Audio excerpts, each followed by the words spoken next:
જય સિયારામ મિત્રો. તો આજે આપણે વાત કરીશું દાનના મહિમાની. દાન આપવાનો મહિમા અપરંપાર છે. સાધુ સંતો, મહાત્માઓ, ગુરુજનો બધા જ દાનની વાતો કરે છે. તો એની એક સરસ મજાની કહાની છે કે જે કોઈ દિવસ આપવામાં સમજ્યો નથી એવો એક ભિખારી માગવામાં જ સમજ્યો છે. એ ભિખારી દરરોજ ભીખ માંગી અને પોતાનું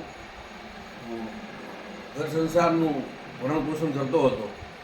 અને એક દિવસ એને એમ થયું કે આજ તો રાજાજી પાસે માગવા જવું છે.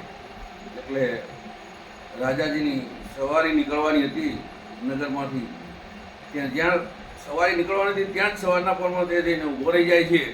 અને એને એમ થાય છે કે આજ તો રાજાજી પાસે બહુ ઘણું બધું માગી લેવું છે. અને સવારના પરમાં રાજાજીની સવારી નીકળે છે. અને બસ પ્રથમ પહેલાં જ રાજાજી એને જુએ છે અને તરત રાજાજી રથ ઉપરથી નીચે ઉતરી જાય છે. રાજાજી નીચે ઉતર્યા એ જોઈને અચંબામાં પડી ગયો, આ શું છે? અને રાજાજી ભિખારીને પગે લાગે છે અને એવી વિનંતી કરે છે, તમે મને કંઈક આપો. ભિખારી વિચારમાં પડી ગયો. રાજાજીએ કહ્યું, મને કાલે સપનું આવ્યું હતું કે આજે પહેલો વ્યક્તિ જે મળે એની પાસેથી કંઈક ભીખ માંગી લેજો, નહીંતર તમારું રાજ્ય ખતરામાં છે, તમારા રાજ્યને જોખમ છે. એટલે એણે વિનંતી કરી કે ભલે તમે ભિખારી છો, પણ આજે મને જે સપનું આવ્યું છે કે આપણું રાજ્ય ખતરામાં છે, આપણું રાજ્ય જોખમમાં છે, એટલે રાજ્યના હિત માટે તમે મને ભીખ આપો. જે ભિખારી કોઈ દિવસ કોઈને કશું આપવામાં સમજ્યો નથી એ વ્યક્તિને આજે આપવું પડશે. એટલે એને બહુ વ્યથા થઈ. છતાંય આપવું તો પડશે જ, કારણ કે રાજાજી માગી રહ્યા છે. આજે ભિખારી પાસે રાજા માગે છે. એટલે એણે જોડીમાં હાથ નાખ્યો. ચાવલ ચોખા હતા મુઠ્ઠી ભરી, પણ મુઠ્ઠી ભરીને આપવાનો જીવ નહીં ચાલ્યો. એટલે એને સરકાવતા જોડીમાંથી એક દાણો હાથમાં રહ્યો. રાજાજીને આપ્યો. રાજાજી એ ચાવલનો ચોખાનો એક દાણો લઈ નીકળી ગયા. આ ભિખારીને અફસોસ થયો, એક તો મારો એક ચોખાનો દાણો ગયો અને હું કંઈ માગી ના શક્યો.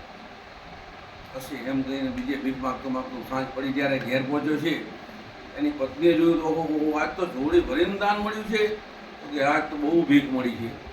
પણ છતાંય અફસોસ છે, એક દાણો જતો રહ્યો. એને એક દાણો ઓછો થયો એનો અફસોસ છે.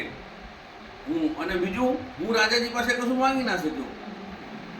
અને પત્ની એમ કહે છે કે કંઈ વાંધો નહીં, આજ તો આપણને રોજ કરતાં ઘણું મળ્યું છે. રાજાજી પાસે બીજે ગમે ત્યારે માંગજો, આજે આપણે જોઈ લઈએ જોડીમાં કેટલું મળ્યું છે.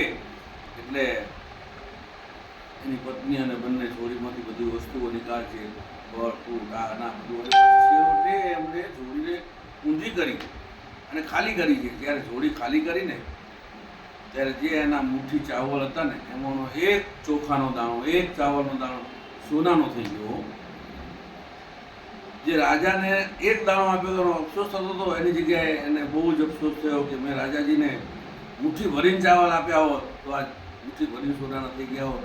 એટલે દાનનો મહિમા એવો છે કે જેમ વિદ્યા વાપરો એમ વધે ને, એ રીતે દાન પુણ્ય સત્કર્મ પૈસો જે દાનમાં સારા કાર્યમાં વપરાય છે એ વધતો જ રહે છે, એ સિદ્ધાંત મુજબ. અને એટલે જ સાધુ સંતો કહે છે કે દાન સારા કાર્યમાં કરો, પુણ્ય કરો, દાન કરો. તો દાનનો મહિમા એ છે કે તમે આપશો તો ભગવાન તમને અનેક ગણું આપશે.